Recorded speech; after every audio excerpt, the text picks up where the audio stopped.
তেল নিতে এখন লাগবে হচ্ছে ফুয়েল কার্ড। হ্যাঁ, এখন তেল নিতে ফুয়েল কার্ড লাগবে, বাট এটা কিন্তু পুরো বাংলাদেশের জন্য না, এটা শুধুমাত্র চুয়াডাঙ্গার জন্য। চুয়াডাঙ্গায় তেল নিতে হলে আপনাকে ফুয়েল কার্ড সংগ্রহ করতে হবে। অ্যান্ড এই ফুয়েল কার্ডটা হচ্ছে, এই ব্যাপারটা চালু হবে হচ্ছে 1 তারিখ থেকে।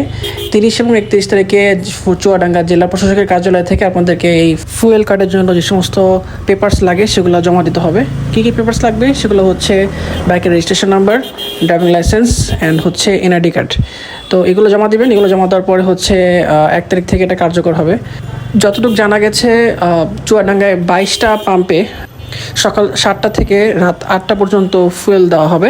অ্যান্ড যারা কৃষক যারা আছে তাদের জন্য 24 ঘন্টা পাম্প খোলা। তো এই বিষয়টা আপনাদের সাথে শেয়ার করলাম।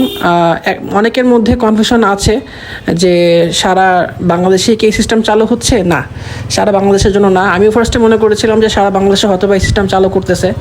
আমি অ্যাকচুয়ালি এই সিস্টেমের অ্যাগেনস্ট। আমি আসলে এই সিস্টেমটাকে মানে আমার ভালো লাগে না, কারণ হচ্ছে এই কার্ড সংগ্রহ করার জন্য মানুষ লাইন ধরে দাঁড়াবে, কার্ড প্রসেস হবে, এত মানুষকে কার্ড দিবে, তারপরে তারা তেল নিতে পারবে। এই যে ফুল প্রসেসটা কত দিন লাগে, কিভাবে হয়।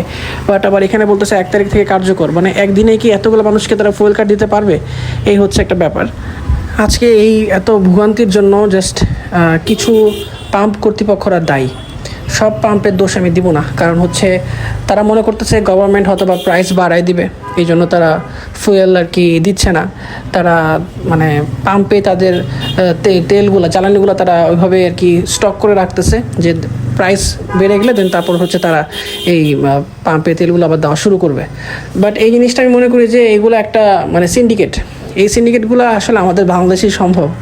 এটা অ্যাকচুয়ালি আমি মনে করি যে পাম্প কর্তৃপক্ষদের একটু বোঝা উচিত, অ্যান্ড গভর্নমেন্টের এটা নিয়ে একটু মানে শক্তভাবে পদক্ষেপ নেওয়া উচিত। অ্যান্ড কিছু বাইকার ভাই বোনেরা আছি আমরা, যারা হচ্ছে মানে ফুল ট্যাঙ্কি লোড করে আবার গ্যালনে ভরে ফুয়েল নিয়ে যাচ্ছে। আমি আগেও এই কথা বলছি আমার ভিডিওতে। তো এই জিনিসগুলো অ্যাকচুয়ালি একটু মেনটেন করা আমার মনে হয় খুবই দরকার। তো যাই হোক, আশা করব এই ফুয়েলের ঝামেলা খুব দ্রুত শেষ হবে, অ্যান্ড আমরা সবাই আবার স্বাভাবিকভাবে সব পাম্পে গিয়ে ইচ্ছে মতো ফুয়েল নিতে পারবো।